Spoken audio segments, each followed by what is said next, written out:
Estimados aprendices, ¿cómo están? Vamos a continuar con los temas de química orgánica que nos van a servir de base para poder desarrollar nuestras evidencias de aprendizaje. En el video anterior estuvimos revisando todo lo que es concerniente a la teoría estructural de la materia, parte de la historia de la química orgánica, y alcanzamos a ver todo lo que eran fórmulas estructurales y fórmulas moleculares. Vamos a continuar con las representaciones moleculares. ¿Qué son las representaciones moleculares? Son los diferentes estilos que tenemos para dibujar las moléculas. En este ejemplo tenemos la estructura del isopropanol, también llamado alcohol isopropílico. El alcohol isopropílico pues tiene usos como desinfectantes para esterilizar distintos elementos. Si nos podemos dar cuenta, tenemos distintas estructuras ahí planteadas, desde la estructura de Lewis hasta la fórmula molecular. Todas estas formas de representación de moléculas son válidas. ¿Qué es lo que la diferencia una de la otra? De pronto en el grado de complejidad que pueden tener, sobre todo cuando se van a dibujar estructuras que sean muy grandes. Por ejemplo, si vemos la estructura de Lewis, en esta estructura nos muestra de forma explícita cómo están unidos o cómo son los enlaces entre cada uno de los átomos. Si vamos a dibujar una molécula pequeña, no hay, como quien dice, ningún complique. Pero cuando las moléculas son muy grandes, nada más miren el ejemplo de la amoxicilina, que no es una molécula muy grande, y cómo se ve de densa esa estructura. Cuando nosotros estamos hablando de estructuras parcialmente condensadas, nos estamos haciendo referencia a un tipo de esquema donde no se dibujan los enlaces carbono-hidrógeno, como es en el caso de este ejemplo, de manera explícita.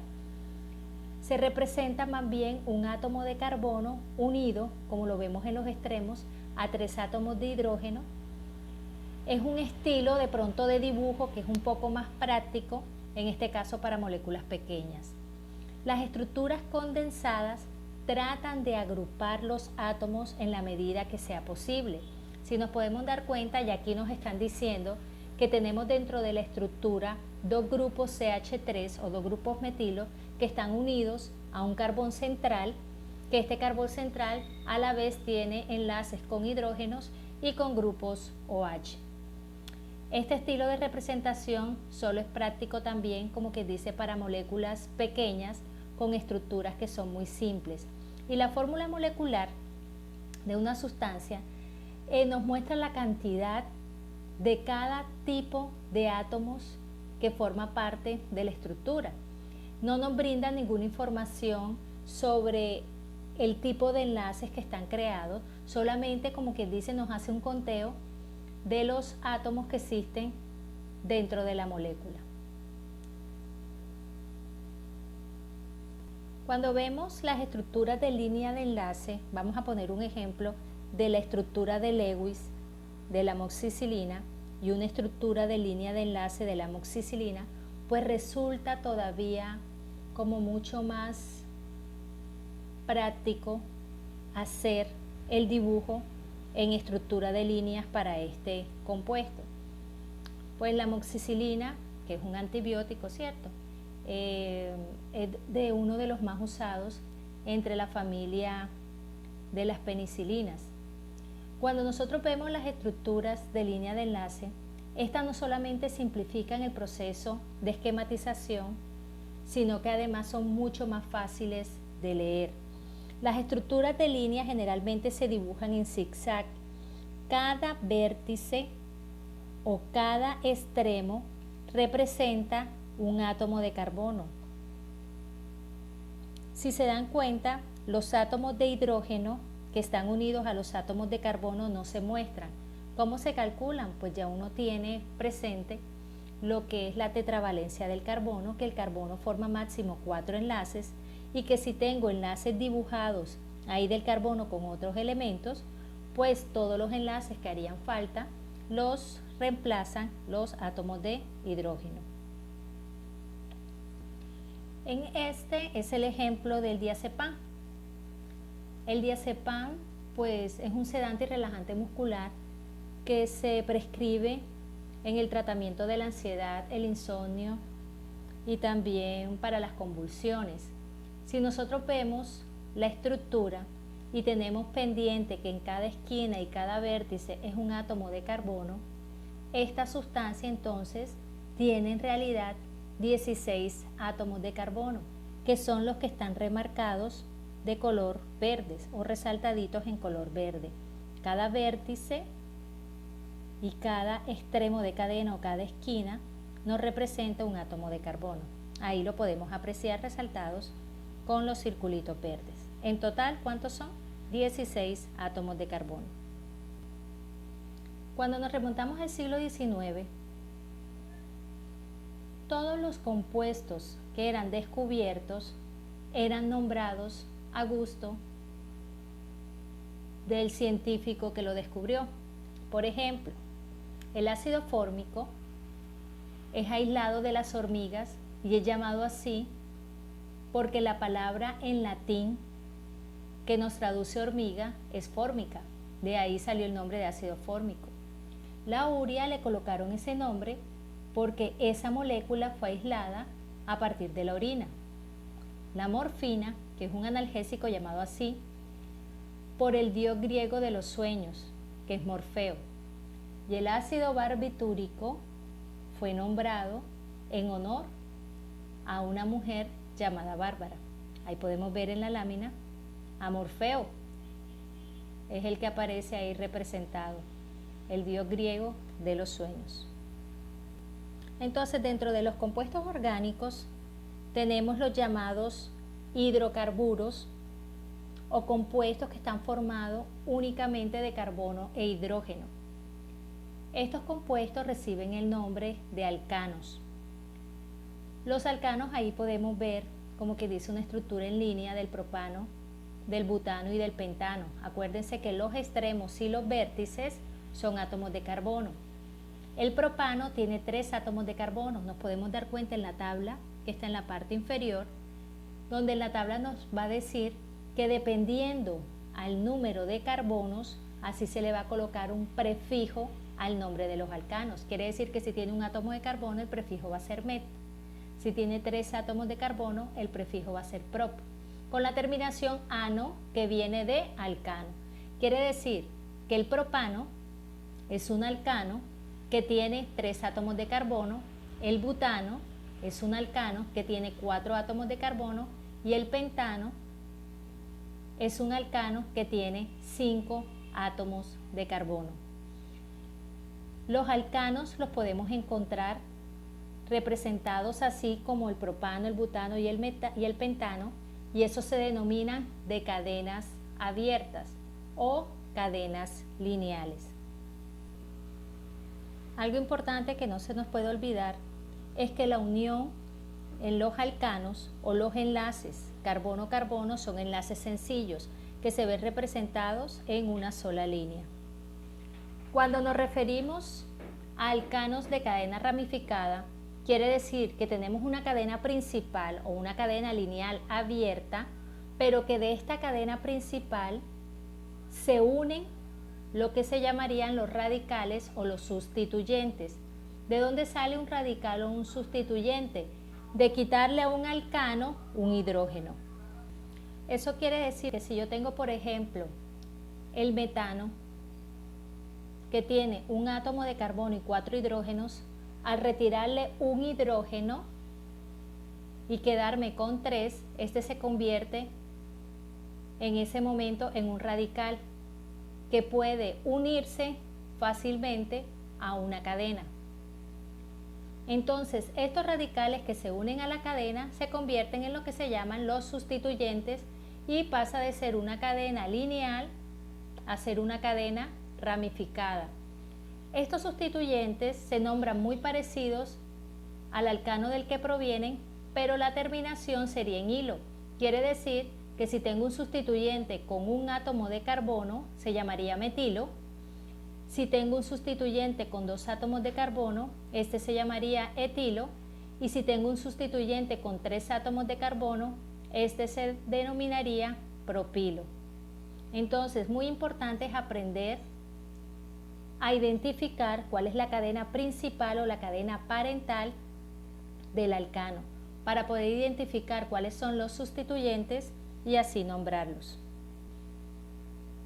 Entonces, cuando yo tengo que escoger la cadena parental o la cadena principal en un alcano, tengo que coger aquella cadena que me dé el mayor número de átomos de carbono. Para poder nombrar los sustituyentes, ya los nombro en orden alfabético.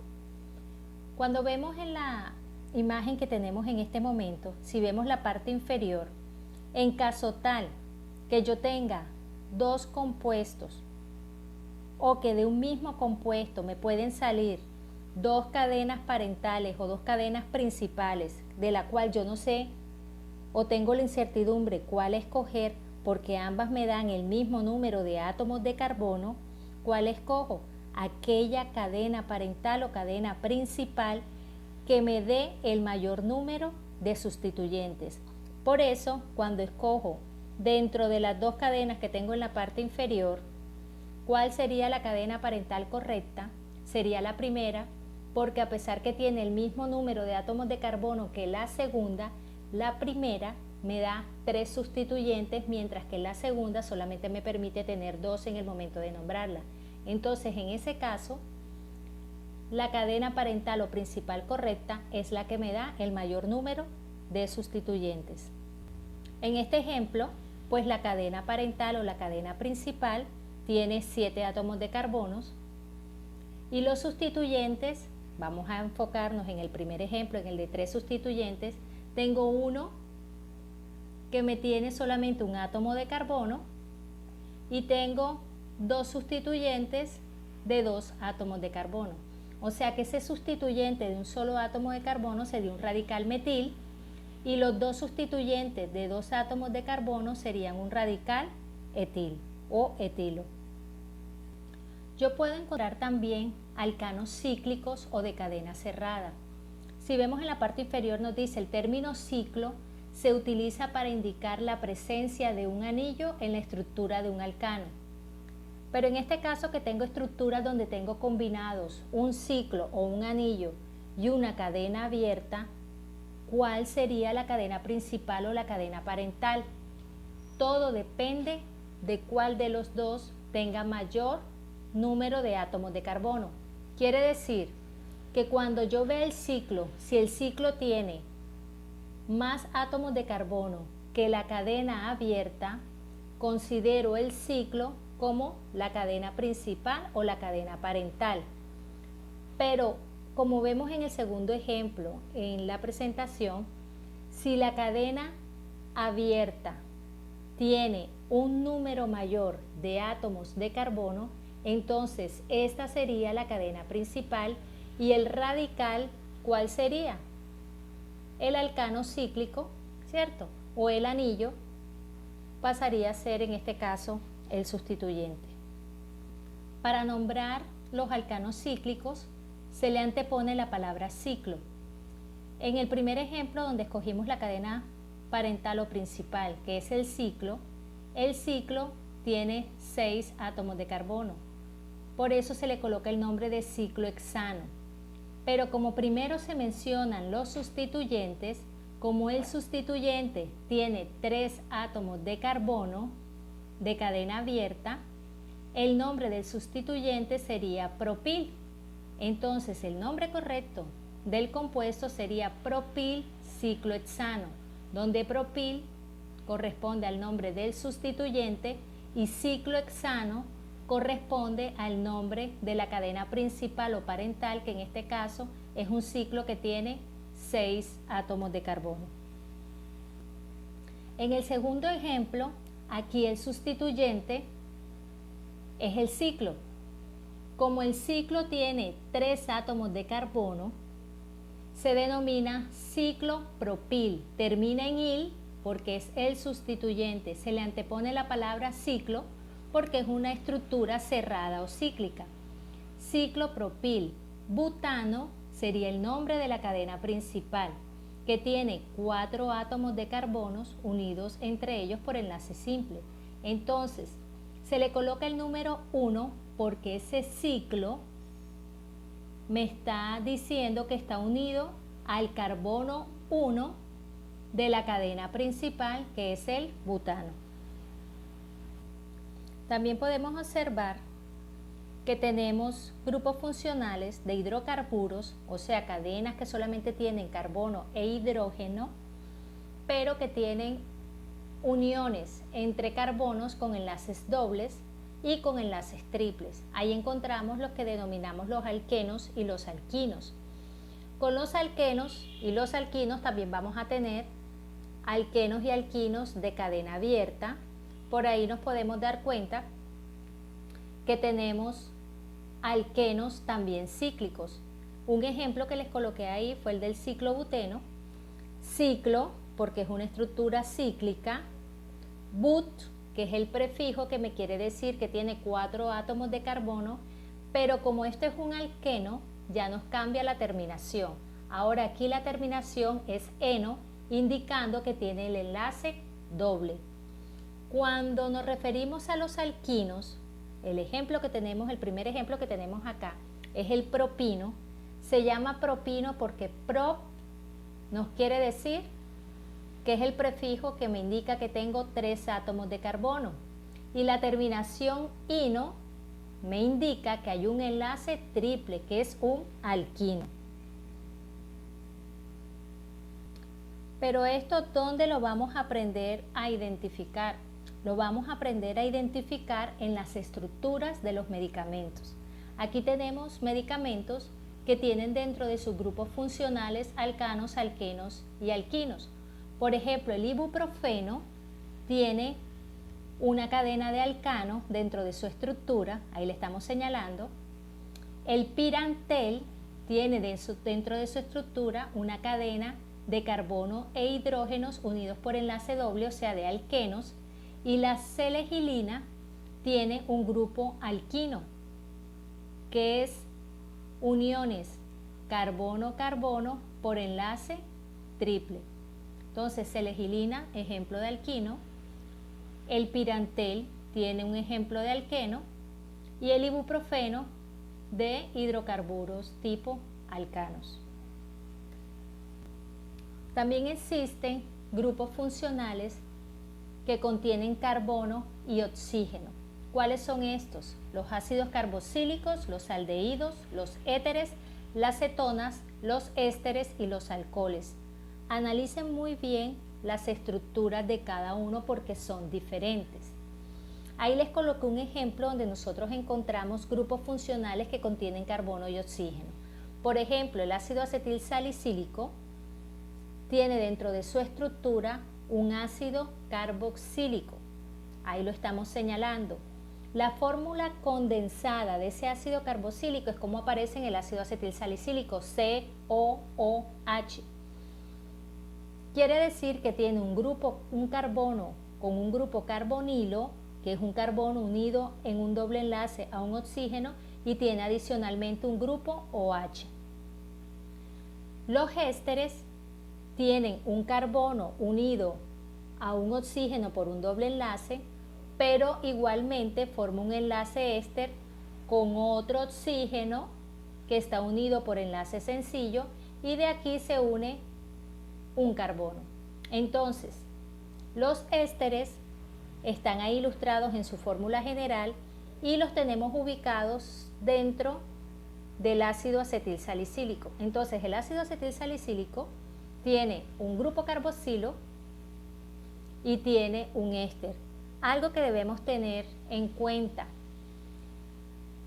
todos los medicamentos no tienen todos los grupos funcionales al tiempo, son muchos los grupos funcionales, pero sí pueden tener más de un grupo funcional. O sea, todos los grupos funcionales que existen no están incluidos en un solo medicamento, pero ese medicamento sí puede tener más de un grupo funcional en su estructura. Y lo que nosotros debemos aprender es a identificar esos grupos funcionales dentro o en las estructuras de los medicamentos. También tenemos grupos funcionales que aparte del carbono también tienen nitrógeno. Aquí nos podemos dar cuenta que el nitrógeno en el grupo de las aminas, que es en el primer ejemplo que tenemos con el medicamento llamado venlafaxina, en el grupo de las aminas el nitrógeno forma enlace nitrógeno con carbonos, enlaces sencillos, pero también podemos encontrar estructuras o moléculas donde el nitrógeno está formando enlaces directamente con hidrógeno y también se considera una amina. En la carbamazepina ya no encontramos el grupo aminas o amino, encontramos amidas con D. ¿Qué característica tiene la amida? Que el nitrógeno está al lado de un carbono que tiene un doble enlace con un oxígeno, o sea que el nitrógeno es vecino de un grupo carbonilo. Cuando el nitrógeno está vecino de un grupo carbonilo, ya el grupo no se llama amina, sino amida. Y en los nitrilos, como es en el ejemplo del verapamilo, estos nitrilos también son llamados grupos ciano. Quiere decir que el carbono se encuentra unido al nitrógeno formando un triple enlace. Estos grupos cianos determinan en algunos casos la toxicidad de algunos medicamentos. O sea, hay que tener mucho cuidado, sobre todo en el proceso de investigación, cuando las estructuras de la molécula tienen grupos nitrilos o grupos cianos, tienen que evaluar muy minuciosamente la toxicidad de esta molécula, porque estos grupos tienden a ser muy tóxicos. También podemos observar grupos funcionales que contienen azufre, como es en el caso de los tioles, de los tioéteres o sulfuros y de los disulfuros. Los tioles son grupos funcionales formados por azufre e hidrógeno, como lo vemos en el ejemplo de la N-acetilcisteína. Los tioéteres o sulfuros son enlaces de azufre unidos a grupos, en este caso es un carbono, un radical metilo, como es en el caso de la tioridazina, y los disulfuros, tengo ahí un enlace entre dos moléculas de azufre que son contiguas. Este tipo de enlace se llama disulfuros porque tiene dos grupos azufre, como es en el caso de la cisteína. Entonces, miremos en términos generales las aplicaciones de la química orgánica. Ya nos hemos podido dar cuenta que la química orgánica la tenemos muy presentes en los medicamentos. Tenemos ejemplos como el de la nitroglicerina, que además de ser un explosivo tiene propiedades medicinales. Nitroglicerina es un medicamento que se utiliza a nivel intrahospitalario también. La química orgánica se puede utilizar para la síntesis de la vitamina B12, se puede utilizar para el desarrollo de medicamentos como sedantes, como es en el caso de los ácidos carboxílicos y sus derivados, y miren que ahí mismo tenemos el ácido acetilsalicílico, que lo tuvimos como ejemplo para los grupos funcionales ricos en carbono y oxígeno. También podemos tener aplicaciones de la química orgánica también en el desarrollo de fármacos que tengan propiedades antihistamínicas no sedantes, como son los denominados aromáticos. En fin, aquí se han nombrado algunos de los grupos funcionales. Todavía hay muchos más que debemos nosotros revisar, investigar y que nos vamos a volver prácticos en la identificación de ellos en los medicamentos. Entonces, una invitación a seguir revisando e investigando sobre los temas de química orgánica, que bastante tienen que ver con nuestro quehacer, sobre todo porque están presentes en los medicamentos con los que vamos a trabajar día tras día. Ahora, ¿qué nos queda, muchachos? Nos queda aplicar lo aprendido en el taller y esperando de todo corazón que este material sea de mucha ayuda para ustedes. Quedo atenta a sus inquietudes. Muchísimas gracias.